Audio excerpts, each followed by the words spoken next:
नमस्कार दर्शक बंधु नारद न्यूज को आपण मान स्वागत।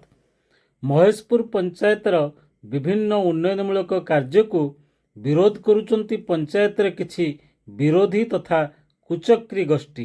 ये बाबद रे आज सरपंच बरेंद्र पात्र एक खबरदाता सम्मेलन रे विरोधी एतादृश कार्य को कड़ा समालोचना करने सहित निंदा करिसंती।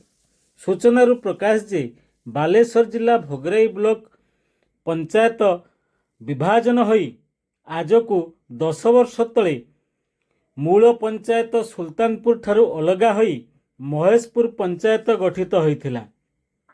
पूर्व सरपंच तथा विरोधी माने विगत 5 वर्ष मध्य पंचायतर कौनसी उन्नयनमूलक कार्य करिनथिया बेले वर्तमान सरपंच तथा युवनेता बरेंद्र पात्र नूतन पंचायत कार्यालय निर्माण ठारू आरंभ करी अंगनवाड़ी केन्द्र विद्यालय मरामती रास्ता मरामती भत्ता रेशन कार्ड आदि पंचायतवासी को जोगाई देवा सहित शुद्ध पानीय जल घर को घर जोगाई देवा कार्य देशर प्रथम होइचंती एवं ए बाबद सी ओडिशारू जाई केन्द्र रे पुरस्कृत होइचंती।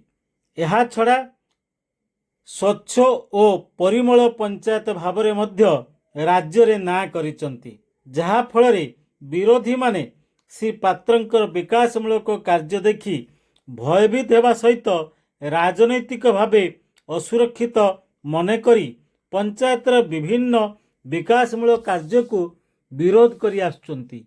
ए बाबद रे आज एक सांबादिक सम्मेलन रे सरपंच विरोधी को कटु भाषा रे समालोचना करिथिले। एही सांबादिक सम्मेलन रे सरपंचक सहित पंचायतर समस्त वार्ड सदस्य सदस्या कार्यनिर्वाही अधिकारी आशा अंगनवाड़ी कर्मी शताधिक महिला गोष्ठीर सदस्या और पंचायतर बहु बुद्धिजीवी समाजसेवी तथा वरिष्ठ कनिष्ठ माने उपस्थित रहिथिले। तेबे आगामी दिन रे जदि विरोधी माने एभली विकास को विरोध करती ताहले सेमानक उपरे कठोर कार्यानुष्ठान नियाजिबो बोली श्री पात्र गणमाध्यम को कहिसंती। Bureau report Narad news.